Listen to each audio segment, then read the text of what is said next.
Nagbabalik po muli ang DepED Hour para sa Tele-Turuan. Sa gabi po ito ay matutunghayan natin ang ikatlong module sa asignaturang Ingles para sa Season 3 na ihatid sa atin ni Ginang Rhea Garcia ng San Isidro Integrated School. Sa naturang module ay tatalakayin po ng ating teacher presenter ang antecedent at possessive pronouns. Tunghayan po natin. Tele-Turuan. Hello everyone! Welcome to another interesting episode of DepED Hour Tele-Turuan. I am back to be with you for this English Module 3 Season 3 episode. Come and join me to learn more about English grammar.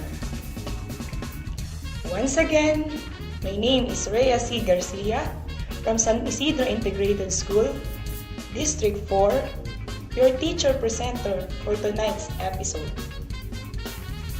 At the end of this evening, we will be able to Number 1, identify pronouns.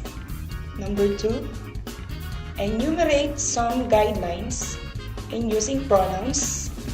And number 3, give the appropriate sentence using correct pronouns. But before we proceed to our lesson tonight, let us first review your lessons on Module 2. You've learned that possessive pronouns show that something belongs to someone or something. They show possession or ownership. Mine, yours, hers, theirs, and ours are possessive pronouns that usually go after the nouns. While possessive pronouns may, your, her, his, their, our are possessive pronouns that use before nouns. Now, I am quite sure that you already know how to use possessive pronouns.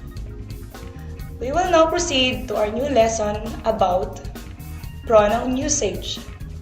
Are you ready? I have here some sentences. Let us read them. Tony and me are going to the movies. Grandma sent presents to my sister and me. Him and Kyle went camping last weekend. What did you observe on the sentences? Do they sound good?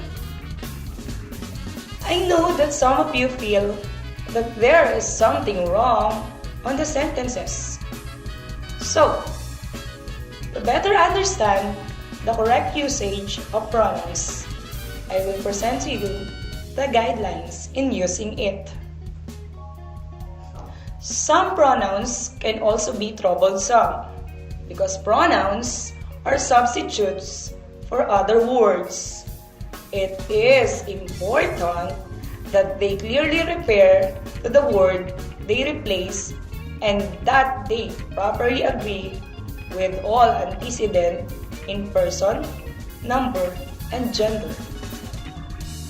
First guideline: words that are replaced by pronouns later in the sentence or in a subsequent sentence are called antecedents. An antecedent is a word or phrase or clause to which a pronoun refers.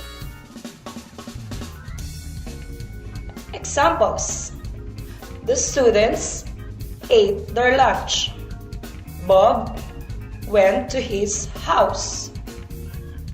In these examples, students and Bob are antecedents, and their and his are possessive pronouns. Second guideline: person agreement is the quality that refers to the person talking, the person being spoken to, or object being discussed. English has three persons. First person, I, we. Second person, you.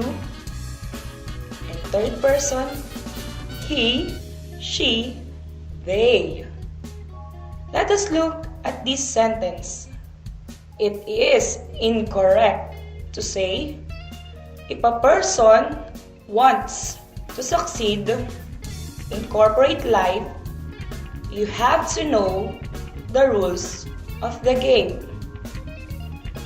This is the correct sentence. If you want to succeed in corporate life, you have to know the rules of the game. Or, another correct sentence is, if a person wants to succeed in corporate life, he has to know the rules of the game. Third guideline. Agreement is the quality that distinguishes singular from plural pronouns. You must check to make sure that the pronoun and antecedent agree in number. Example is, did he remember to bring his permission slip? Fourth guideline. Gender agreement is the quality that distinguishes the entities as masculine or feminine. As a general rule, if the gender of the noun is not specified, the masculine gender of the pronoun is used to refer to its antecedent. Example, the president said that he would improve the lives of his constituents. In the given sentence, the noun president has a gender.